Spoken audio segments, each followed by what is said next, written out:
Da da da da da. Hey everybody, welcome to Dad's Den of Pop Culture. I believe I am live. Hope everybody is having a happy Father's Day, or just a happy day in general. If that doesn't, for some reason, apply to you, I kind of applies to every living being, except maybe, amoeba? But at any rate, and I see Lady Wendelin sees me, so that's good. It's good to be seen. Yeah, so Father's Day. Hope everybody's doing well. I am super friggin' drowsy. I was doing some reading before the stream, specifically looking at the Atlantean. We'll talk about that later. And nothing, this was not because of the Atlantean, but I was like, I couldn't hardly get through a page before I started to just nod off. Like it was crazy. I slept okay last night, but I guess just old age and a lot of work is starting to get to me. I'm getting a little bit exhausted.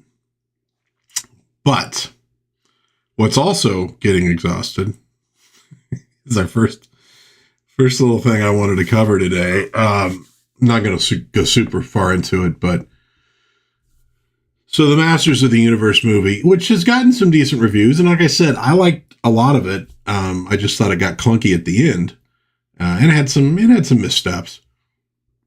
I mean, did not do well. And the argument I'd seen some people making online who don't know a tremendous amount about economics was it didn't matter.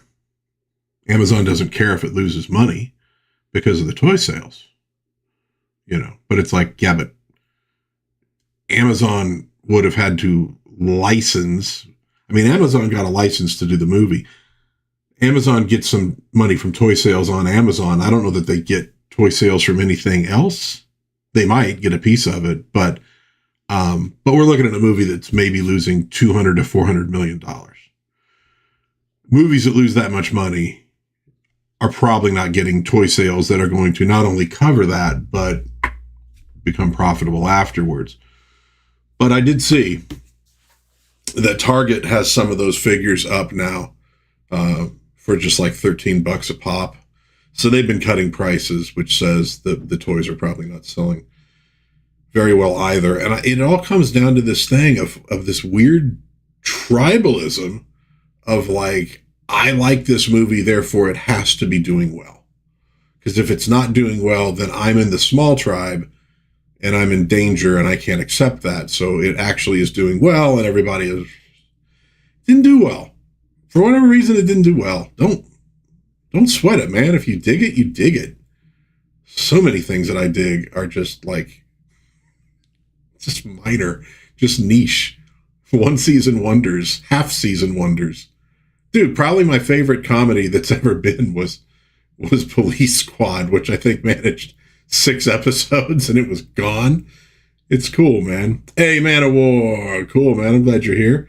Not a father, but I've been accused of being a real mother on multiple occasions. All right. All right.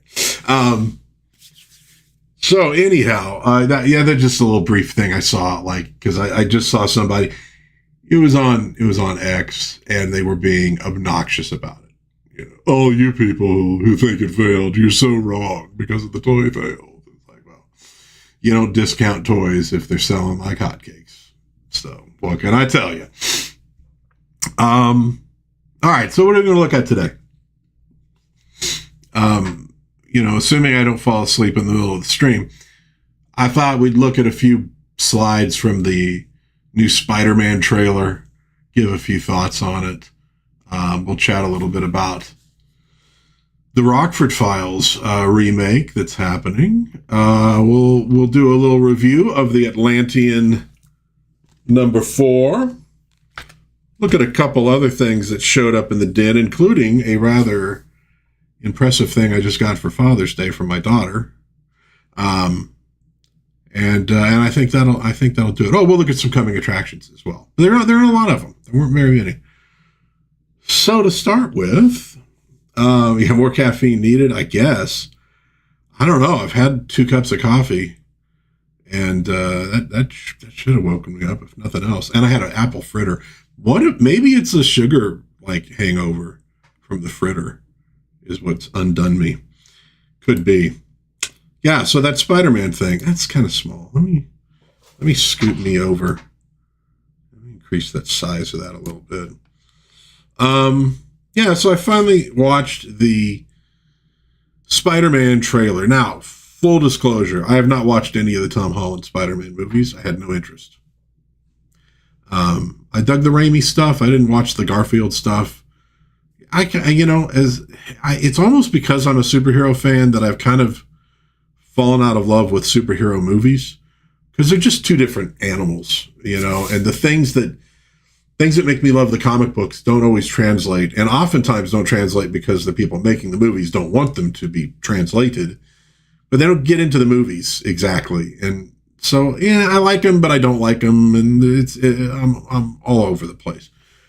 I have seen some clips, and maybe an unpopular opinion, but I thought from the principal cast, it was just mediocre to poor acting, and I thought the dialogue was really not very good at all. So, that being said, I talk about pop culture and superhero stuff, so we'll look at this thing. But that's just so you know what my biases are heading into this thing.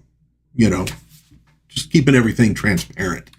So, we got the trailer. It opens up with this shot of a dark night. There's guys look like, well, in my day, you would have said those are like SWAT. But nowadays, it seems like how police dress up quite often, because we're now living actually in RoboCop, unfortunately. And Spidey swings by, and you get this big fight with the Scorpion.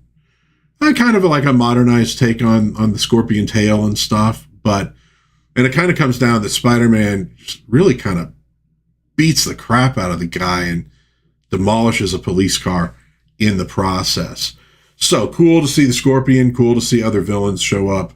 Because Spider-Man's one of those guys with a really good rogues gallery.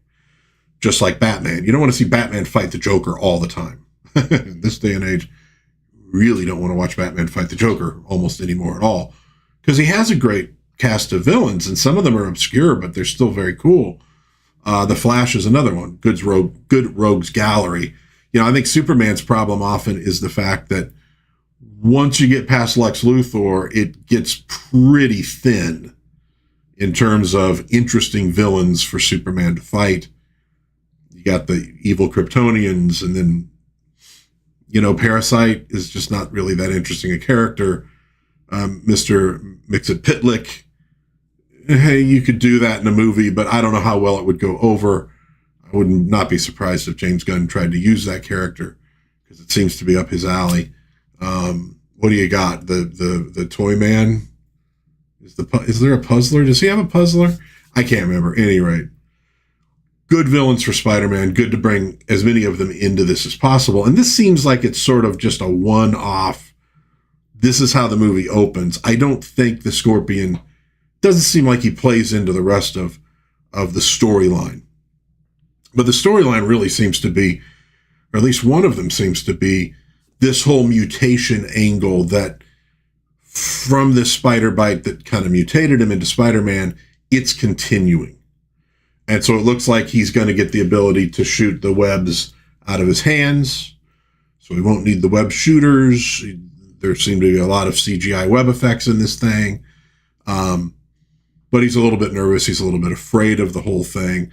Obviously, some of this comes from the comic books, from different versions. There was an older one where he grows extra set of arms, that kind of thing. So maybe we'll get some of that as it goes.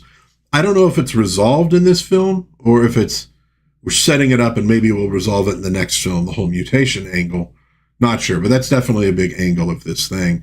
And I think that's pretty good for the fans of the series, seeing character evolution and things like that.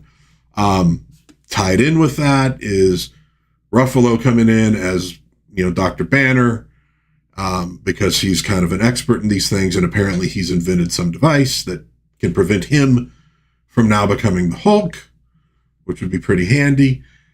Looking at this, you go, this would probably be the Kurt Connor role as the Lizard. They keep getting so close to the Lizard in these Spidey movies, and then he doesn't quite make the cut, right? It's almost like the way, I mean, they did do Two-Face in the old Batman stuff, but, you know, when Tim Burton set up Billy D. Williams as Two-Face, and you're going, oh, that'll be the next movie, and then it was not the next movie, and it wasn't the movie after that, you know, at least from Tim Burton. Maybe it was the movie after that. Yeah, I think it was, actually. I think it was the third movie, but by then it was Tommy Lee Jones and whatever. Lizard never seems to make it in. This would have been the Lizard role if they didn't want to do the crossover stuff and all that. I skipped most of the MCU after a certain point. So a lot of the more annoying Hulk storylines, well, storylines that would have been annoying to me, I didn't actually watch. Heard about, didn't watch. So it's not like a big negative. I mean, I'm not a huge Ruffalo fan, but because he's obnoxious. But other than that, you know, putting the Hulk in, okay, cool. I mean, Spider-Man Hulk, that's your big two, ultimately, at Marvel, when you get right down to it, till the X-Men came along and exploded in popularity.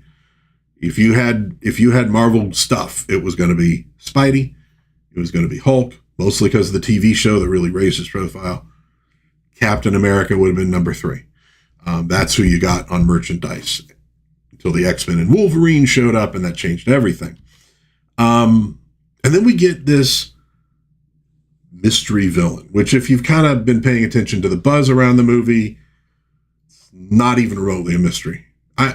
Unless they're setting us up with that and making it seem obvious of who that is, and then it doesn't actually turn out to be that person, which is very possible. But just in case there's people out there that don't want things spoiled, I won't mention who it probably is. Some people don't pay as much attention, but seems like we know. Seems to be manipulating everything, manipulating the city against Spider-Man as though J. Jonah Jameson needed any help. But again, this is where I'm kind of going, yeah, but man, like you got, how many storylines do you have going on? How many characters are being thrown in at this point? Could get messy. They seem to like to do that in these movies nowadays, and they're very long, longer than they should be. I honest to God, think you should be able to trim a good 40 minutes off of most of these films, in my opinion. I think you could. They're ultimately action films. They're too long. And what they keep doing to me is they keep making 2 movies into 1 movie. That could be 2 movies. And by doing so, the stories don't necessarily mesh that well. And you get 2 crappy versions of stories that could have been separate and done better individually. You know, if you're going to do this, release 2 movies a year. Film them at basically the same time, and then release 2 a year. If you want to do that, I think the movies themselves would end up being better as a result of it. We do get the first accurate live action Spider-Man costume. Big thumbs up to them. There we go. Big thumbs up to them for that. The only other one I can think of that was probably genuinely accurate was from the Electric Company. Because TV series, not quite, you know, because you had like the web shooters on the outside and stuff like that. Sam Raimi, not quite accurate to the comic books, etc. They nailed it on this one. And it looks really, really, really good. If there was anything that was going to get me to go see this movie, that is it. It's the Spider-Man look. They got it right. So big props, as the kids say, to that one. You know how Banner doesn't turn into the Hulk anymore? Apparently he does, because we do get a Hulk Spidey fight of some kind here. We see a couple glimpses of it in the thing.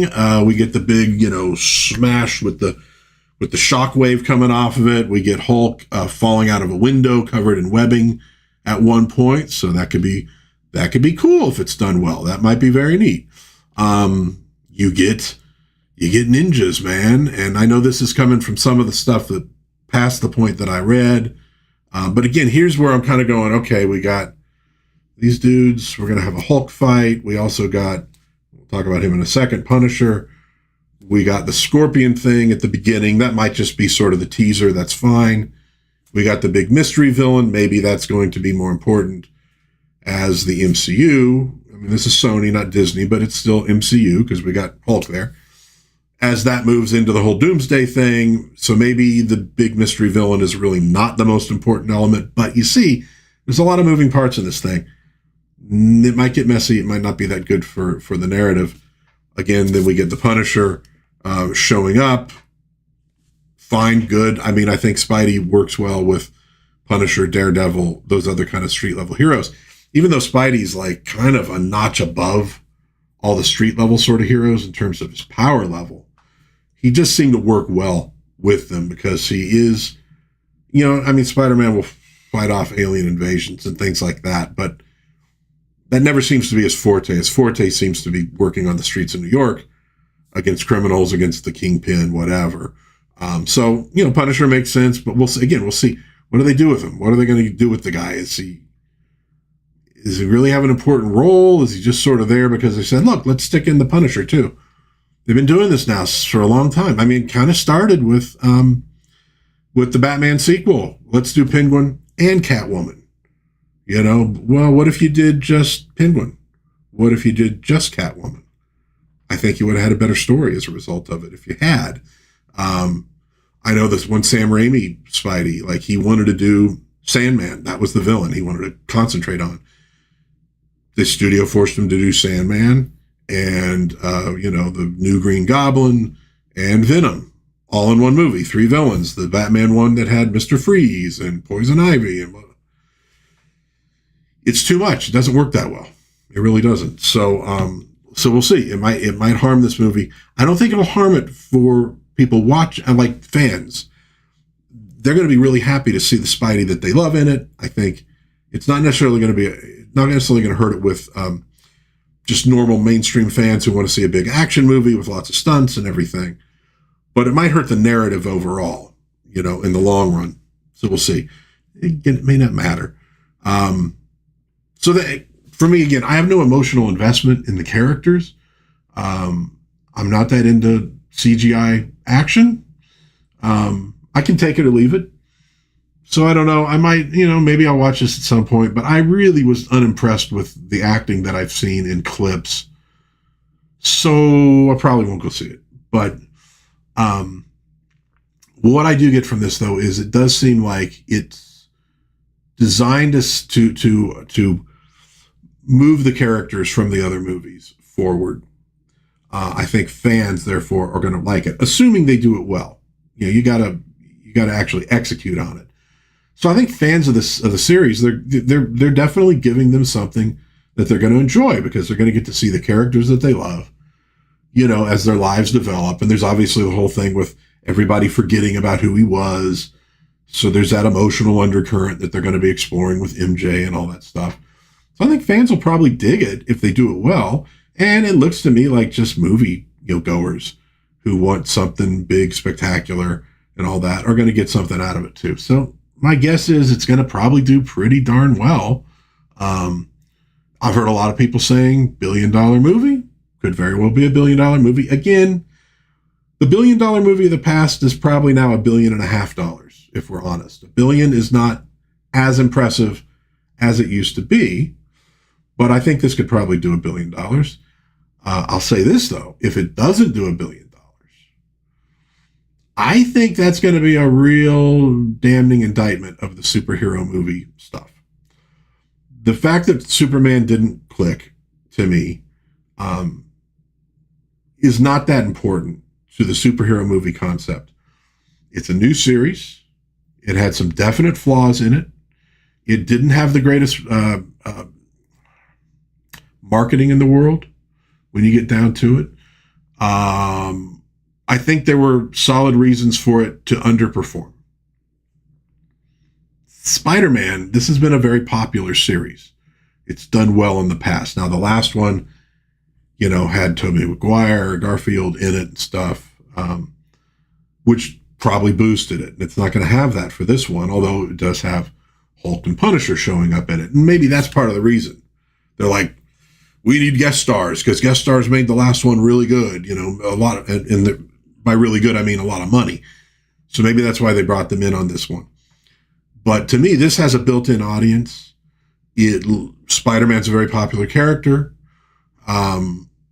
This should do really well. If it underperforms, that would be a really good sign that the whole superhero thing is probably over, and it would also be a worrisome sign for the Doomsday stuff coming up. I don't think it will underperform. I think it'll do fine, but watch it, and if it does have some problems, that could really be an issue for it. Let's see what we got in the chat here.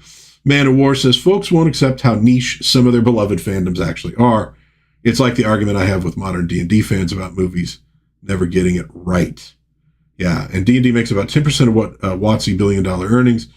Magic the Gathering is the workhorse, and even a film even more likely would sell out. Yeah, I think it's true. And it's not just like some fandoms, all fandoms are niche when you get down to it. Because even when they break into a mainstream audience, that's not the fandom. That's just a mainstream audience. Every fandom is pretty niche when you get down to it.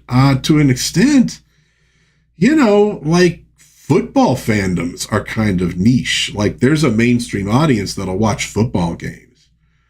But most people aren't going to pay a ton of money for it. They're not going to paint their faces. All fandoms are kind of niche at heart. Just some of them translate better, you know, and then sometimes the fandoms turn off the mainstream audience because they're too fanatical. They're too weird, right? So the fact that they were able to do so well with comic book movies is like, in a way, they shouldn't have been able to do that well, you know. But also, I mean, even if you look at a $1 billion movie, the last movie, because I did a whole research thing on this at one point, and I can't find it, and I wish I could. I could redo it probably pretty easy. Actually, I could probably redo it easier now than I did in the past.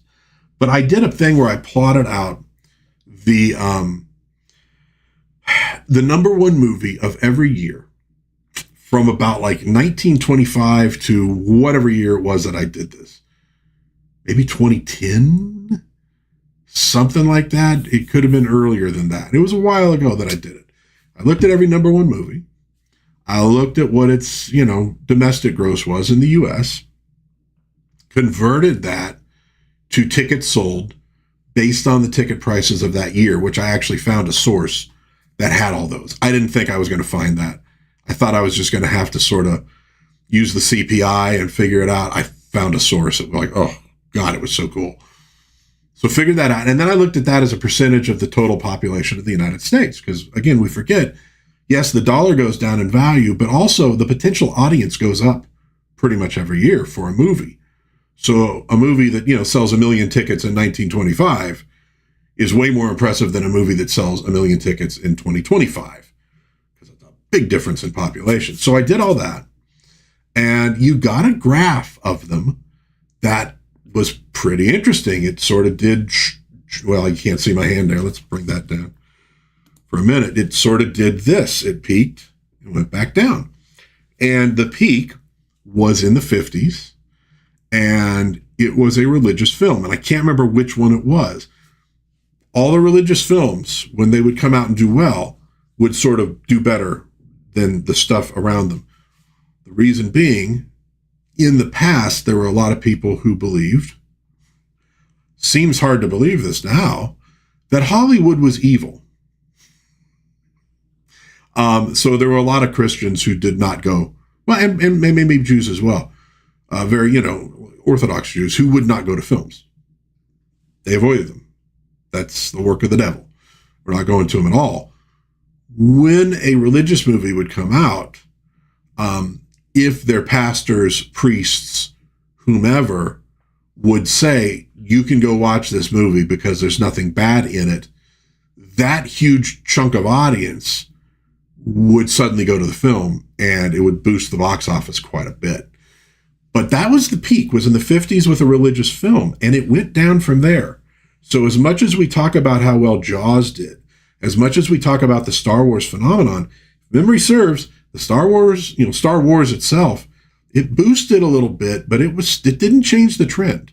So those movies, as big as they are, as big as those IPs are, brought in a very distinct minority of the potential audience out there for films. So all of these things are more niche than we actually think. They just seem mainstream. Even big mainstream movies from the past were not as mainstream as you might think they were. So that's kind of true, Man of War. I mean, of all this stuff, it's all more niche. It's really a miracle when it can become a phenomenon like Star Wars did, frankly, like the MCU did. I mean, there were people who I worked with who'd never read a comic book in their life, and they were looking forward to all the MCU films. And then I also remember very distinctly, at a certain point, they didn't. They did not care. They really didn't care anymore. So they built it up to the whole Endgame Infinity War. That almost should have been the end of the MCU, in all honesty. Like, it was never going to get better than that. And they should have understood that going forward, that we're starting over from scratch. I mean, we could still bring in characters, but in reality, we're starting over from scratch. We have got to rebuild an audience. And I think in a weird way, they did try to do that. They just tried to do it with an audience that does not exist. It's a very, very small audience that wanted what they were producing for them. So I don't know how many of those people have lost their jobs, but it probably is not enough because they're still having trouble with this stuff. But the Spidey thing, again, I don't have a lot of interest in that particular series, but there is interest in that series. It has a broad support base. And it does look like they're trying to bring them a good, entertaining film that they're going to like. It doesn't look like it looks like it's based on the individuals and what they're feeling and not collectivized BS, which of course Spider-Man really lends itself to that with Peter Parker and all of his problems and all of his anxieties and stuff. He is a definite individual, more so than even a popular character like Batman, who over the years has become more reserved. But even in the old days, he was not as screwed up as they've made him in later years. But even with the screwed up portion, they try to portion that out, and he's very stoic, But Peter Parker was never stoic, in the least. So great character to explore, individuals' emotions and what we all go through and our fears and anxieties and stuff as we try to maneuver through life, and then you got the fun. He makes the quips while he's fighting. Spidey's like, to me, he's kind of the most ultimate movie superhero there is. Maybe more so than Batman and Superman in certain ways, for being able to bring in an audience that is not as into just seeing super guys beat up bad dudes. There's so much more you can do with Spider-Man because of the way he was set up. There's an element, again, with that in Batman. But Spidey, he's a really unique, great character. And it looks like they're trying to do that. So God bless them, and I hope they succeed. I hope they do well with it. Man of War says, definitely, they should have cut it off and built anticipation as opposed to, and I've said this before, what it looked like to me is the next step. It looked like they were setting up the big Skrull invasion. Like that was going to be the next big, I know they have different terms for phases, but to me, the next big phase for the MCU was going to be the fight against the Skrulls. It looked to me like they're setting up the new Avengers team because you had Scarlet Witch and you got Vision, which classic Avengers characters. You got Ant-Man in there potentially, and the Wasp. Again, Wasp, classic Avengers character. Probably should have been there from the get-go. You still had the Hulk in play. You could have brought in, War Machine. You had, the Falcon, whether you wanted to turn him into Captain America or just leave him the Falcon. You had a great set of characters you could have worked with. And so that was my guess, is like they're going to probably do a couple of those characters are going to get solo movies to build them up. They're going to continue doing Avengers movies with the new team. They're going to be working on, Captain Marvel, of course, seemed like she was going to be the the leader of it all, right? And she's where the scroll stuff came in from the movies. So that seemed like the path forward they were going to take, and they instead did like none of that. They just, let's kill off some more characters. Let's bring into some obscure stuff. Yeah, they blew it. They completely blew it. I don't think they can ever get it back. I really don't. I don't think you're ever going to get Star Wars back the way it was in the 70s and 80s. The prequels came close with a lot of kids from that generation, for sure. But they didn't hit in such a way as the original stuff did. It's lightning in a bottle, man. You just can't recapture that stuff. There's a certain point where you got to say, okay, the phenomenon is over, but we still have something of value, so let's crank it out. And I think that's like with Star Wars. That's what the extended universe books and the video games, they were cranking it out. Like, we're not redoing Star Wars again. It's over. That happened. It's done. But what can we crank out for all the fans that are still out there? Because there's a lot of cool stuff left in this property we could explore. That's probably what they needed to do with the MCU in a certain way. And see if something really hits and you could build off of that. But they lose it. So I saw this. I thought it was kind of interesting. PC Gamer reporting, the creator of Ultima is reclaiming the series rights from EA in the near future. The reason it caught my eye was that Ultima 3 Exodus, or as I always called it because of the box, I always called it Exodus Ultima 3, was like the first sort of computer role-playing game I ever played. Remember getting it from, I had the Apple IIe computer, which, by the way, I still have. It's still in the house. Hasn't been hooked up in a long time. Don't have a monitor for it, but it still does exist. So I had the Apple IIe, got this from, there was an Apple store in town called, I want to say Century 23 Computers, I think is what it was called. It's down by the Meadows Mall. And I can remember us going there, not often, but we could go pick out a game here and there. Like maybe twice a year tops. Well, look at that friggin' cover, I was like, holy crap, what is this? Got it, freaking fell in love with it, obsessed with it. Me and my buddy played this game obsessively, and we did, in fact, beat it. We got to the end, we beat the game. But it involved, and I think I've talked about this before on these things, he would come to my house on Friday after school. We'd walk to my house from school. He would stay over the entire weekend.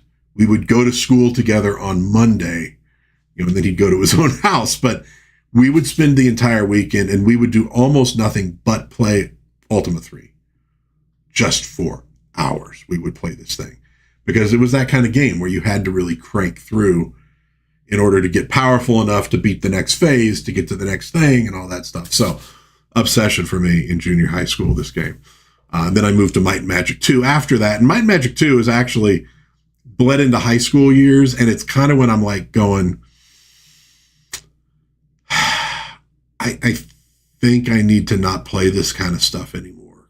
Because I really want to have a girlfriend. And spending hours on end playing these games does not seem like the best strategy for finding a girlfriend.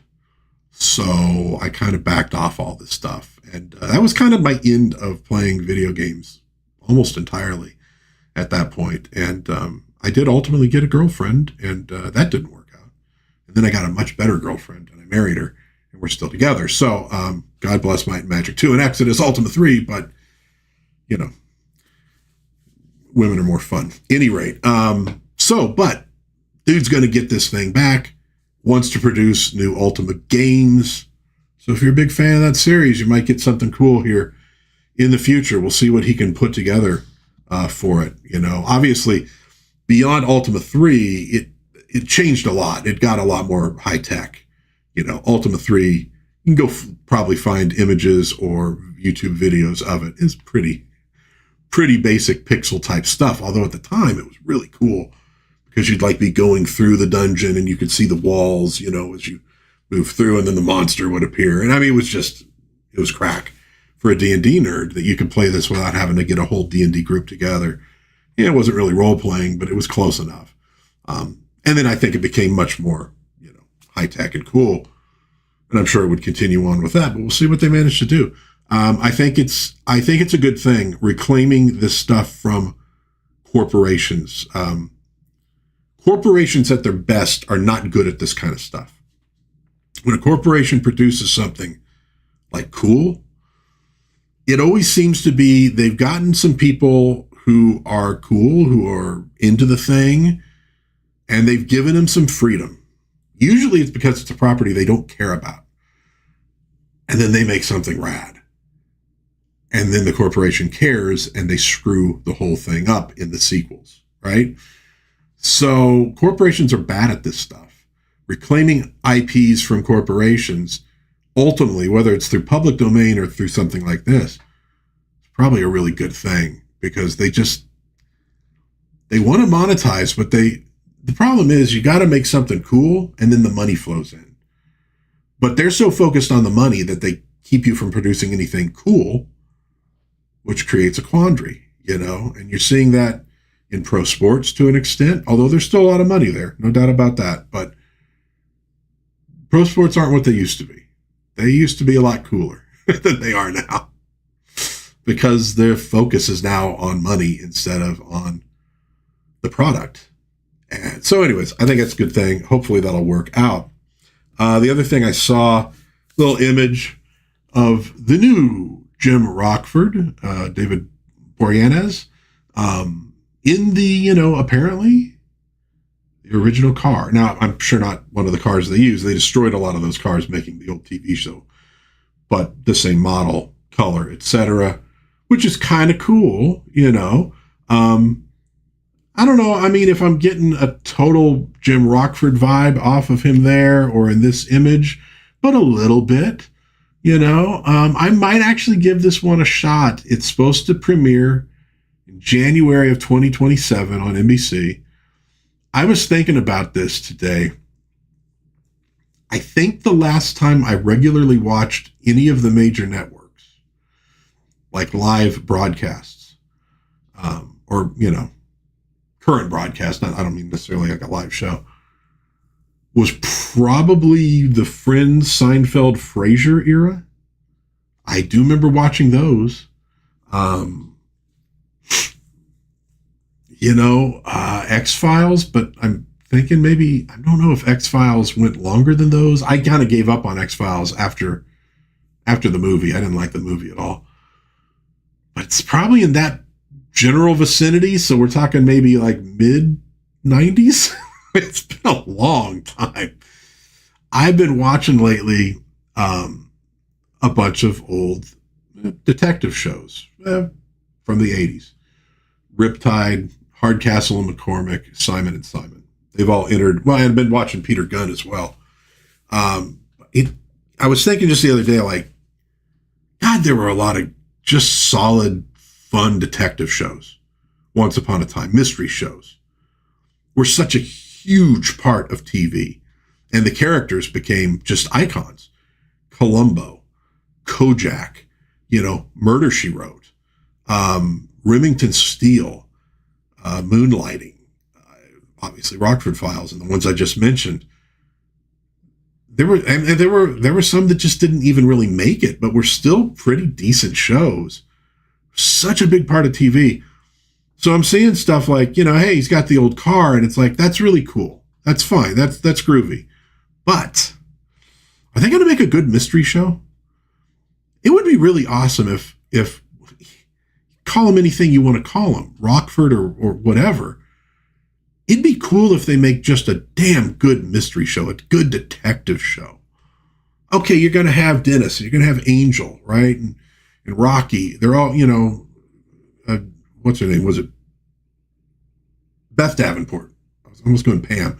Beth Davenport, etc. Bring them in, use them. Hopefully they'll do a good job with all the characters. But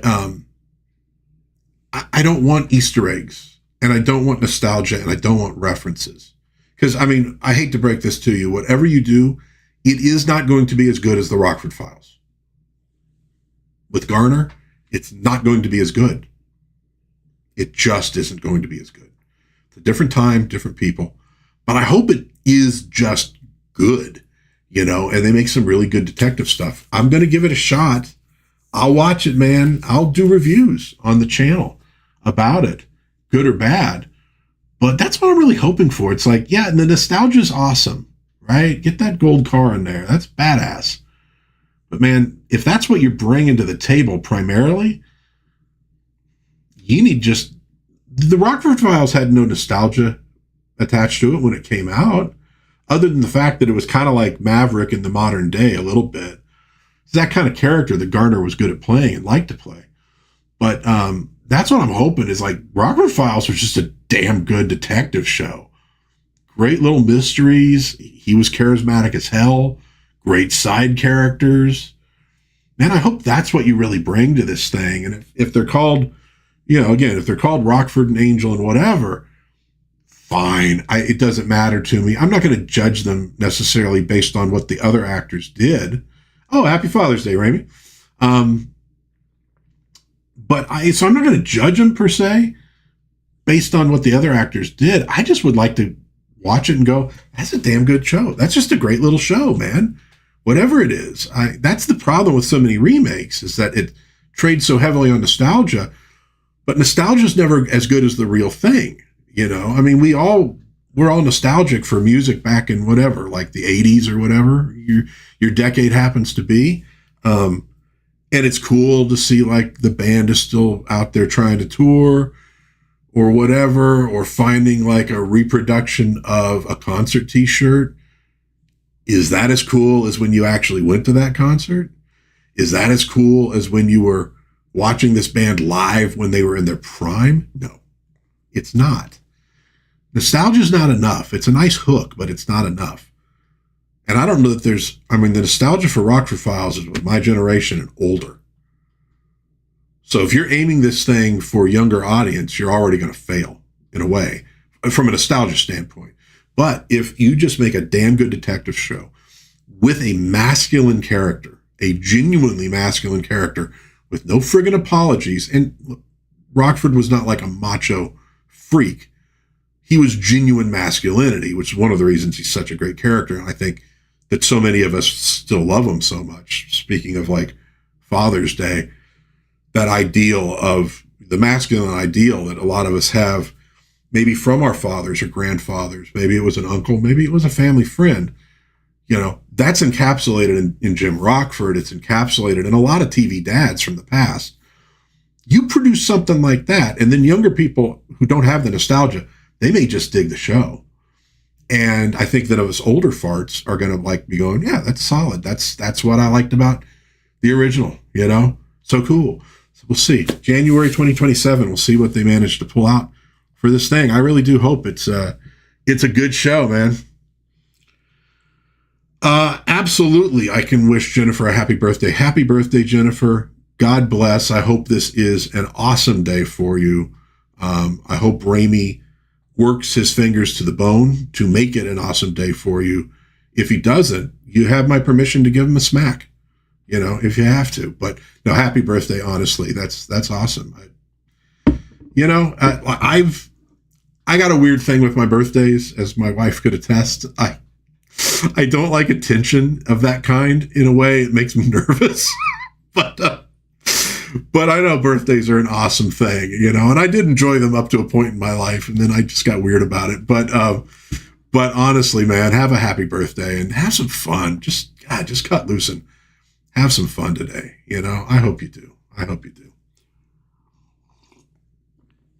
Well, speaking of birthdays, this has nothing to do with birthdays, but I needed a good transition. Let's bring him off there for a moment. The Atlantean number 4 is out. I got it yesterday. This is the spring of 2026 issue from Arrow Comics. These are old-fashioned barbarian comic books.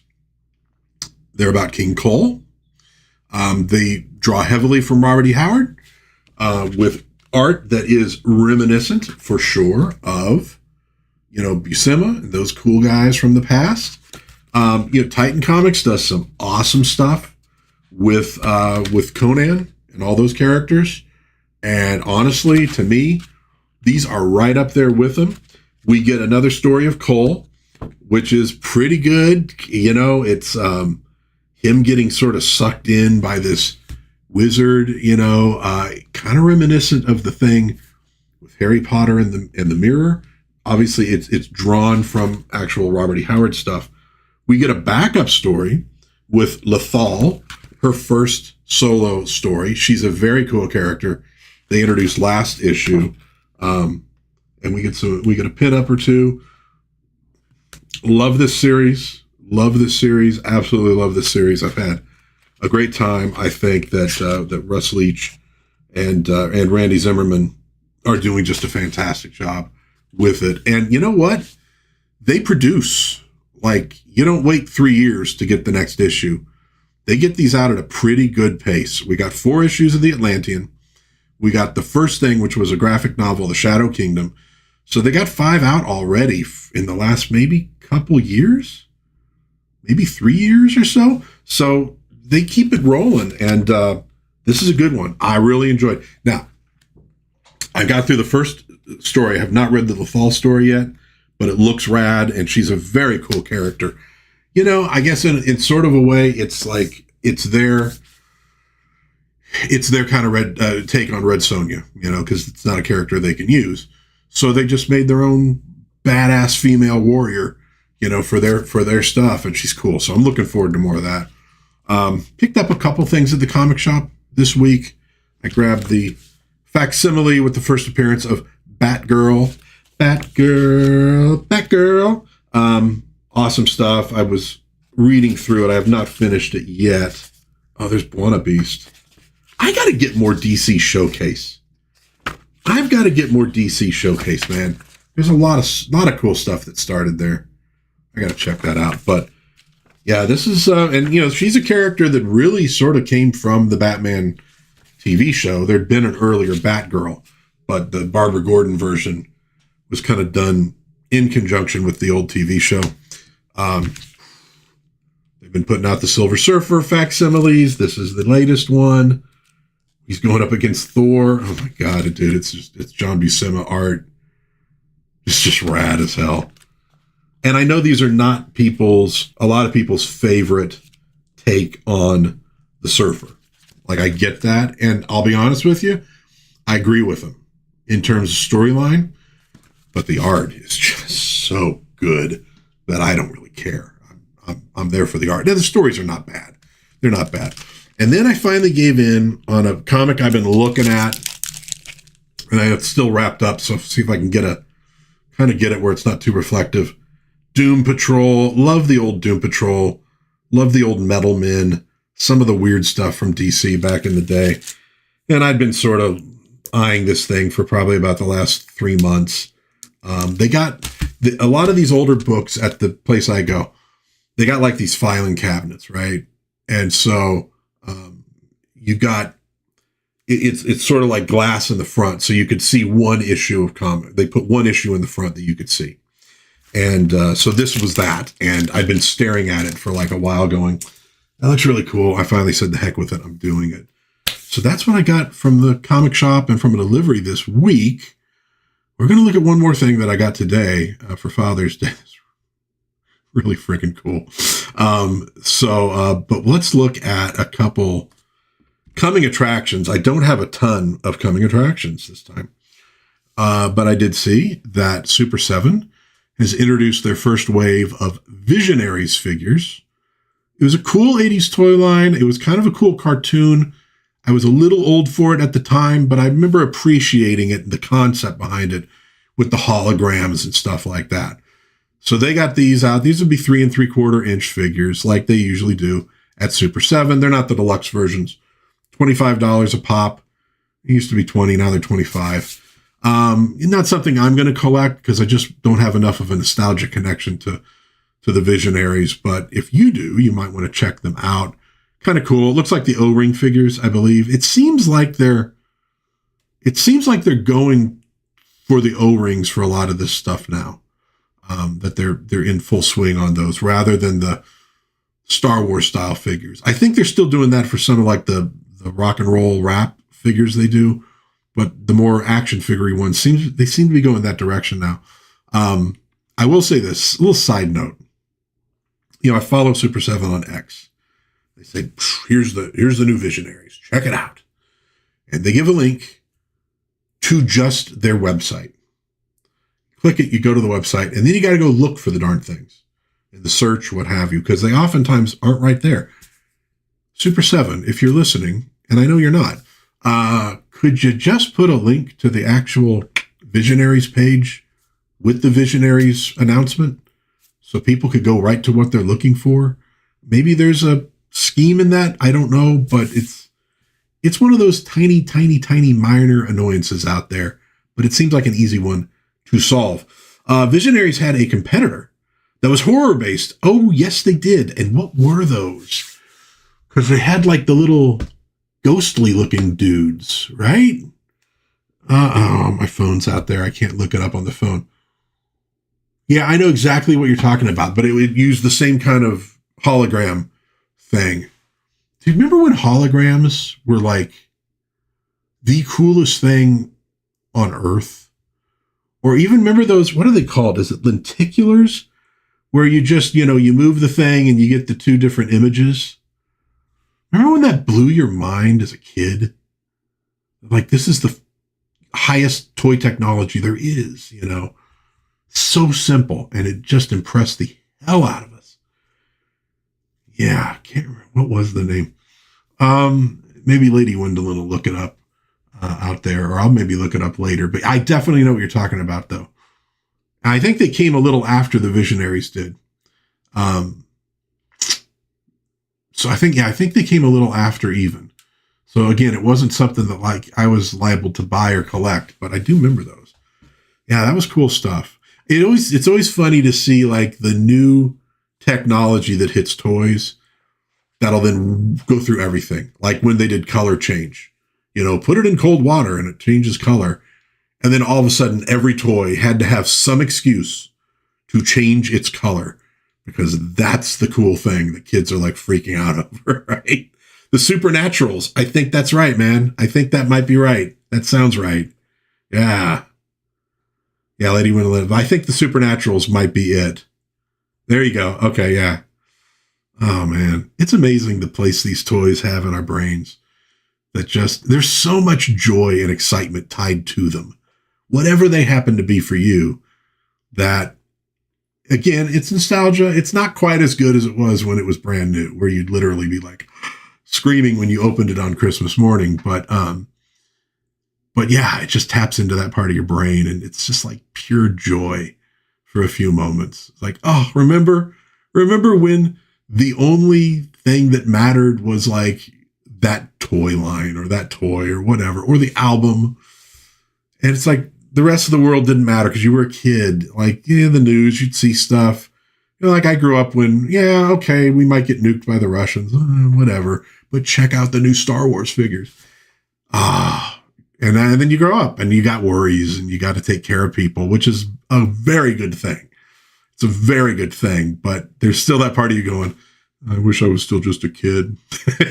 But then look at the background of maybe I'm still more of a kid than I want to admit. The other thing, another action figure thing that is up now on Big Bad Toy Store is their Cryptoids War for the Green Planet line. It includes Mothman here, the albino Reptoid drone. There's also a blue version of that. Bat Boy, made famous by the Weekly World News. There's a couple versions of him. One is specifically the Weekly World News edition. There is, a jackalope. There's also more. There's Bigfoots, Yetis. There's a squonk, which, now that I'm thinking about it, my daughter thinks the squonk is hilarious. I might need to buy the squonk for my daughter. Make it like a stocking stuffer or something.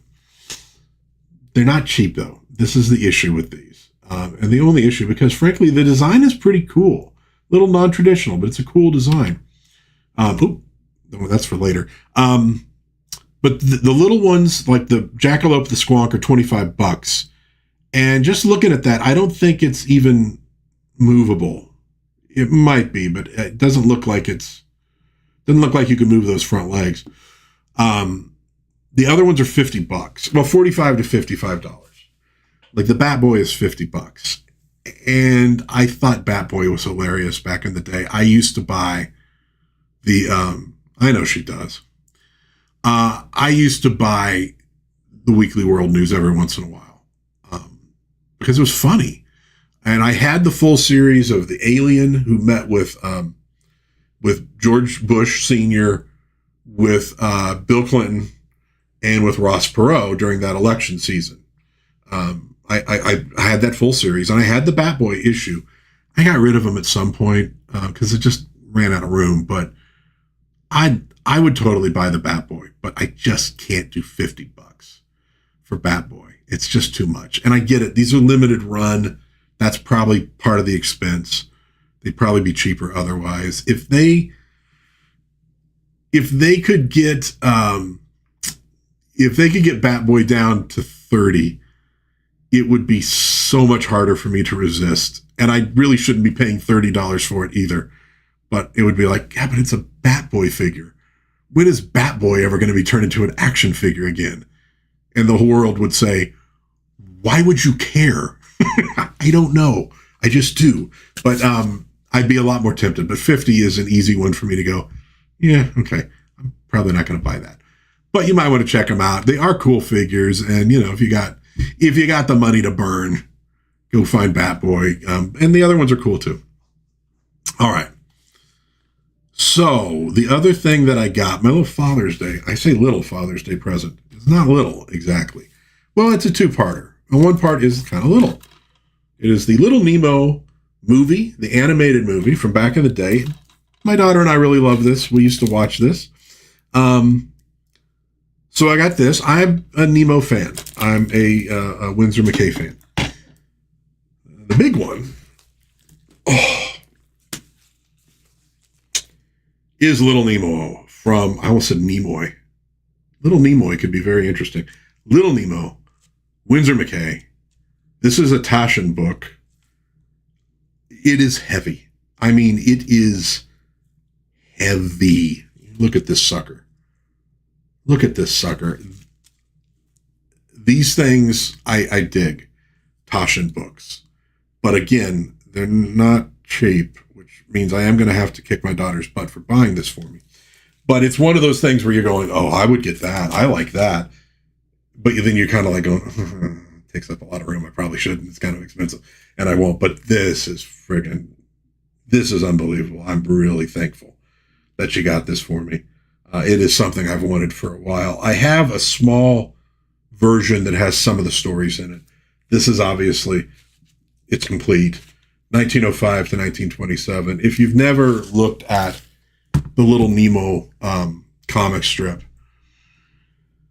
it's amazing. Art-wise, it's an odd strip. It's this little boy. He goes into Slumberland every night, Dreamland, into this dream world and interacts. And then he wakes up in the morning, usually falling out of his bed because of some crazy thing that's happened in the dream. Kind of translates what's happening in the dream into how he wakes up in the morning. But the characters are consistent in Dreamland. And it's really, 40 pounds. It feels like 40 pounds. It's really amazing. Winsor McCay did art for circus posters before he started drawing comics. So there's that vibe in them. It's just very of its time, and it's different from anything that you've probably ever seen, and it's one of the early classics. It's one of those ones where you go, might as well scoot over here. There's times where you look at the comic strips that were being produced in the very early days and you go, I think comic strips peaked almost at the beginning. They stayed pretty good for a while, but by the time I was reading comic strips, Peanuts and stuff like that, and BC and Wizard of Id and what have you, Heathcliff, Garfield, later Far Side, later Calvin and Hobbes, they're kind of pathetic compared to what comic strips in the newspapers used to be. Even Calvin and Hobbes, which is an amazing strip, and Watterson wanted to like do what they were doing back then, and he couldn't. They just didn't give him the room. But the Frazetta. Oh, yeah, they're expensive. They're expensive, but they really make beautiful books too. So I mean, it's not like expensive for no good reason. They make a really, really nice product. Geiger, yeah. Is it Giger or Geiger? I always said Geiger, but I think it's, yeah, because it's German name, Swiss. It would probably be Giger. Anyhow, if you've never seen Little Nemo, go find some Little Nemo. It's just, for the art alone, it's astounding what he did.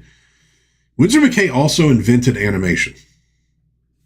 And there's a famous Gertie the Dinosaur. And by the way, when he did it, you didn't have cells, right? Where you had a background and then you draw on the transparent cell, paint it, put it over the background. So you're not having to redraw it was on paper, just paper. So he had to redraw the backgrounds for each one of his frames. So Gertie the Dinosaur is well known. And you can find it out there. They're public domain because they're so old. But he did do a Little Nemo one as well. That's pretty cool. So you could also find his animated version. McKay was amazing. He really was. So, I'm with you, dude. And it's why I haven't bought any of them. Like you go, this is quality. It's the same reason why you go, I'll get the 10-year scotch instead of the 20-year scotch. The 10 years good enough for me. Maybe once in a while you'll treat yourself. I did treat myself once to a 25-year Lafroig, and I drank it, and I'm like, yeah, it's smoother actually. Now you go much over 25, and things start to get woody, and they're not as good. So it's not, the older is not necessarily the better. Wine's different than whiskey, but every once in a while you maybe treat yourself to something that's high quality. But yeah, all I'm saying is that there's a reason why they're so expensive, but it is prohibitive for a lot of us out there, and we're all kind of on a fixed income one way or another, whatever that income happens to be. And there have been a few Taschens, and also Fantagraphics. They do amazing stuff, but like, I can't afford most of that stuff. And it takes up a lot of shelf space, and I don't have a lot of shelf space. For this, I'll make room. I actually might have to build a reinforced shelf and put it on it by itself because it's damn heavy. Dude, I picked up the package when it was delivered outside. And, it was about the same, obviously size and shape, which is not small, but it's a cardboard box. And I picked it up and I was like, what the hell did she order? Oh my God, this is heavy. I could not figure out what she had ordered that would be that heavy. And I asked her a few days ago, because my daughter had gone to Disneyland with a friend. She got back. I go, by the way, what the hell was that thing that I picked up on the doorstep for you? It was heavy as hell. Don't worry about it. I'm like, oh. And then I'm like, what the hell did she get me that is that heavy? I had no friggin' idea. Anyways, thank you, dear. I won't say her name just in case, there's weirdos out there, but thank you, daughter.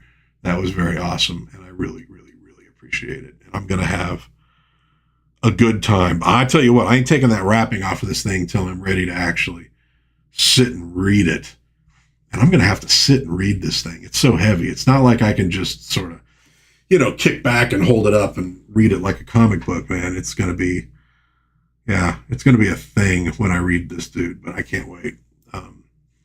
It's some of the most spectacular art that's ever been done, in my opinion. It just is. Well, one last little goofy thing, folks, and we'll wind this sucker up. I found this ad in an old Life magazine for 7-Up.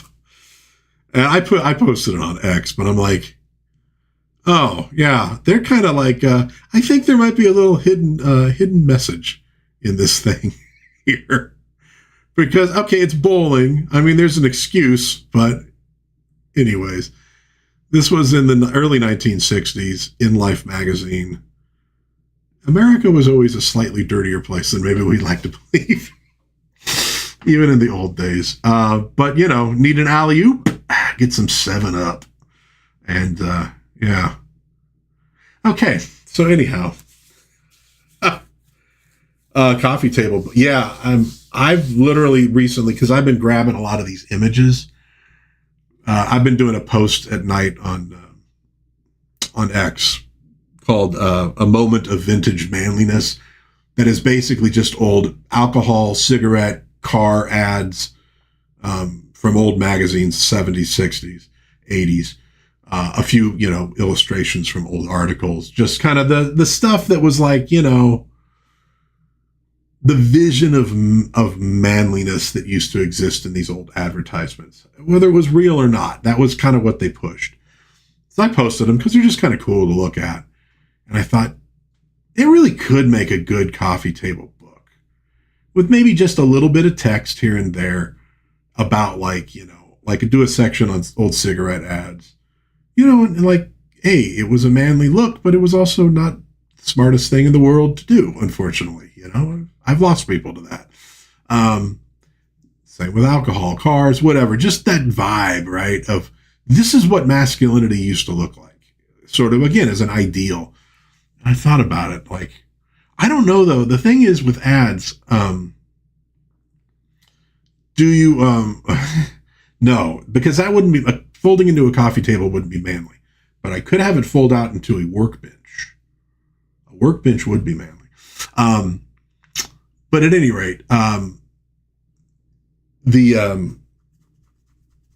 it's that ideal, though, that we were kind of talking about before, that I think is sadly lacking for a lot of people nowadays. I think there's just a lot of young men who are very confused because they didn't have good role models about what it means to be a man in the real world, and the things that men traditionally have kind of flocked towards, good and bad, because you have to learn the difference, but just sort of our place in society, our place in the family, the home, what's rightly expected of us, maybe what's also not rightly expected of us at times.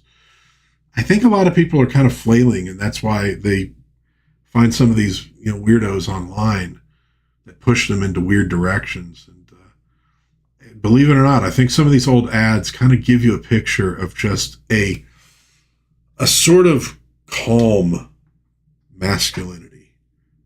Well, yeah, a love of like drag racing, but at the same time, a sort of calm coolness, taking things in, getting things figured out, solving problems, being there for being strong, being stable. There's that element in those things as well that so many people seem to lack nowadays. I think that's where a lot of anxiety comes from. We've looked at like testosterone go down over the years quite a bit, men and women. And that leads to anxiousness and anxiety and fear. But I wonder sometimes if not having those role models also brings those things on and helps kill the testosterone levels. Because like smoking was a big killer of testosterone.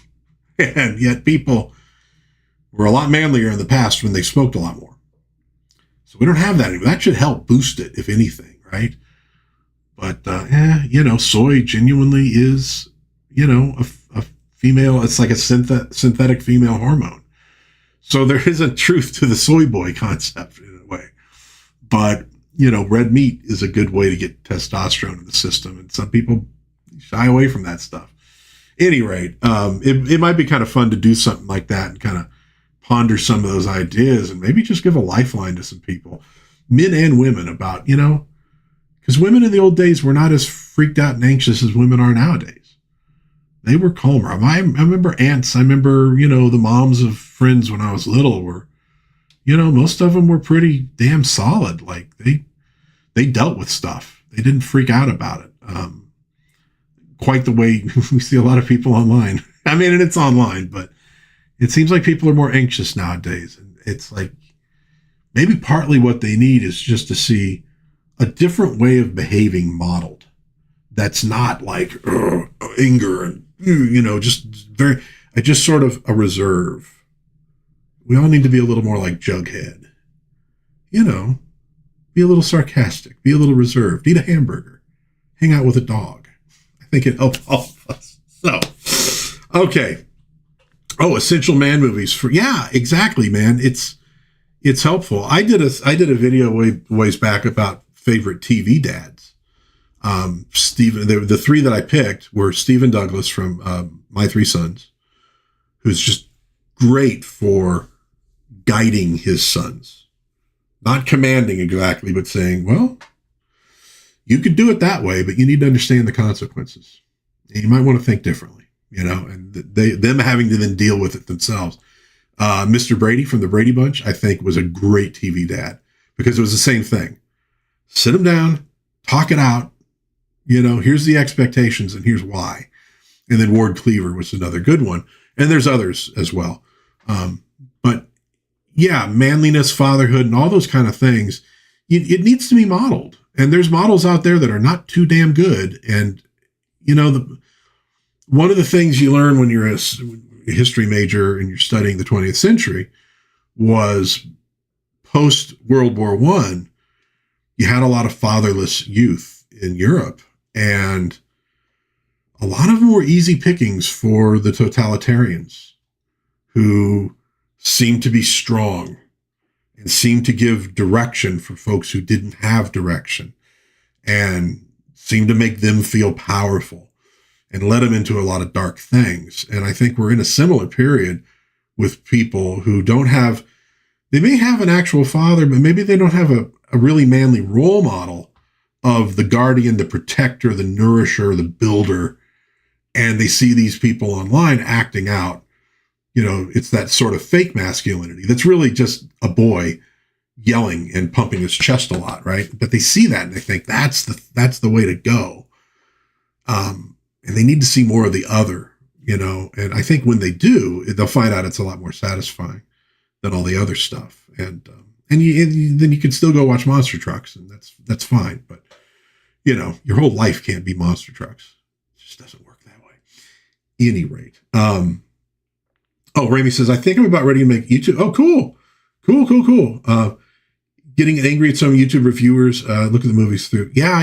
And that's always a problem. It doesn't mean you can't judge the values of the past, but it's important sometimes to understand where they came from, why they were there, why they were what they were, and also to see that in things from the past, sometimes there's some negatives, but there can also be positives at the same time. You look at a person like Robert E. Lee, there's a negative in what he was maybe fighting for to preserve, and people will differ on that. I understand.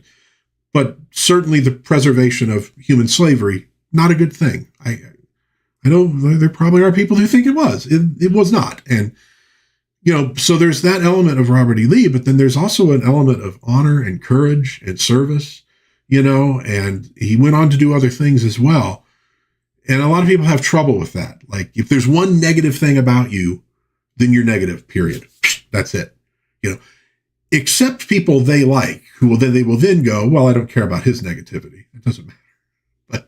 But you, and it's like, we can't really judge things that way. You got to break things down and see the good and see the bad, and et cetera. But that'd be great. Presentism is a plague on cultural history, no matter what side it comes from. It absolutely is. And we do see that. Oh God, you see it with some people. I don't think they even understand really. I think there's people out there that don't have a concept of the passage of time. I think they see something happening in the 30s is like, it's happening now in a state next door, and they can't. But then also it's like, but are you also judging the present by the same standards? Because they oftentimes are not. Like, for example, a lot of younger people who would definitely come out against slavery. Okay, great. When did you buy stuff on Temu last? Because you do understand that the people of China are slaves of their government. They have no freedoms whatsoever. They have privileges that are handed out by the government when they want to and can be taken away instantly. And you could become a millionaire in China, and they can take it all away tomorrow, and you go to prison and you may never be heard from again. So anything you buy made in China, you need to understand, is ultimately made by slave labor. So a lot of you people saying the Southerners back in the pre-Civil War days were disgusting because they profited off of slavery. Well, you profit off of slavery right now, today. What are you doing about it? And the answer comes back, nothing. I took the time one time to find a pair of shoes that were not made in China, tennis shoes. It was not easy, and they were a little expensive, and some of the materials probably were made in China, frankly. But they were actually put together in Portugal, of all places. But I decided I want to try this out. I want to see if I can find tennis shoes that are not made in China. And I did find a pair, and it was difficult. Most people don't even make any attempt at all. So before you judge the Southerners too harshly, or people, because let's be honest, a very small percentage of Southerners actually participated in slave ownership. Vast majority of them did not. The vast majority. I think it's maybe, 5 to 10% of families did. 90% did not. They profited off the system, and they're horrible, but you're horrible too. Own up to it. So bring your present day values, not just into the past. If you want to do that, do it. It's stupid, but do it. Bring them into the present too, and be honest about yourself about what you participate in. And to use a phrase they really like, maybe do better, But also maybe understand sometimes there's things that are really hard to avoid. You don't have control over everything. A lot of the people back then did not have control over that situation as much as you would think they did. And they lived in the time they lived, and they do the best they can. And a lot of people, they do the best they can and try to find ways to make things better and more just. But, anyways, yeah. Manowar says, I coined a really lame poster slogan a while back. The views of the past through the lens of the present will dwell in the trash heap of the future where they properly belong. Yeah. That is true. That is quite true. People are people. They do the best they can, but most people are just trying to survive day to day, especially in the past when they didn't have a lot of, what's the word I'm looking for? Safety nets and things like that.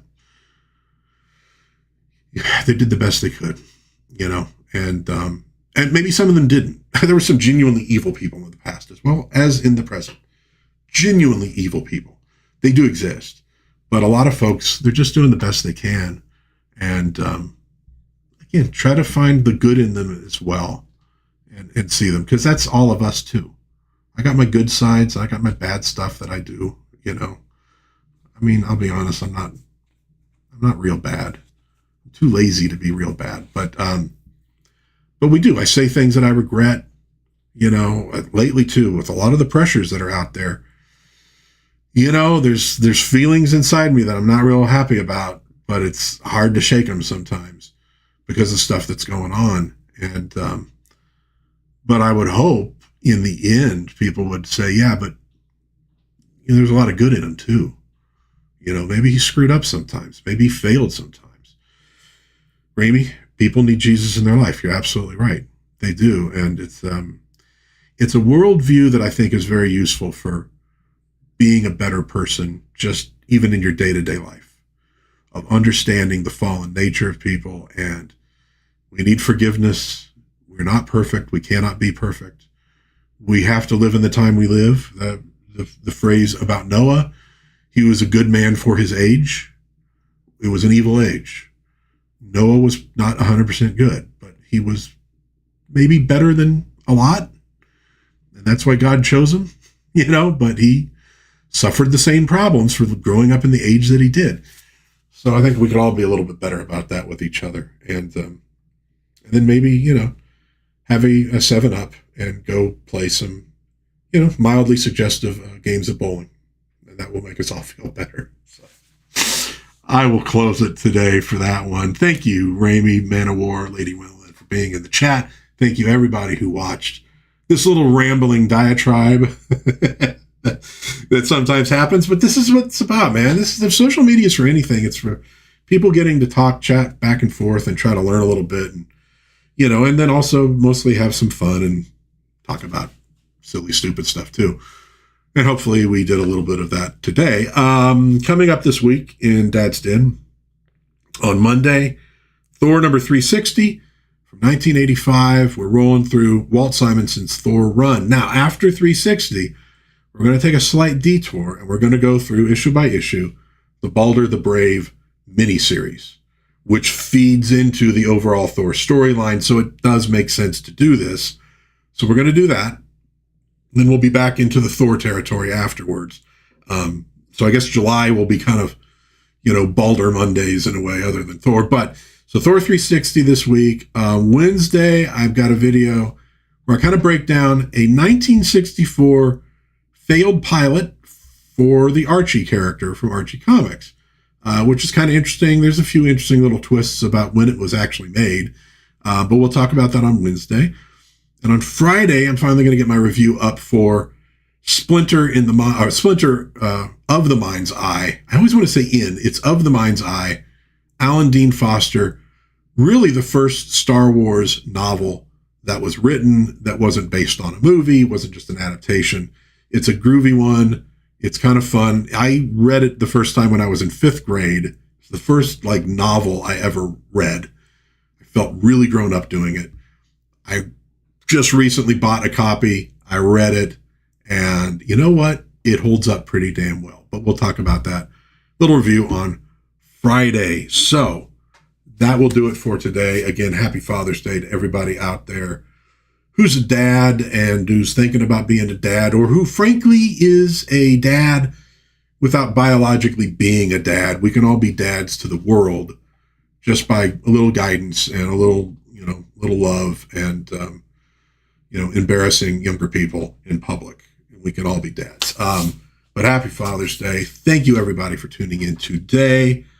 Until next time, God bless everybody. Please be kind to one another. Have a little bit of fun, and I will see you hopefully again soon in Dad's Den of Pop Culture. Bye-bye. Till next time, Man of War.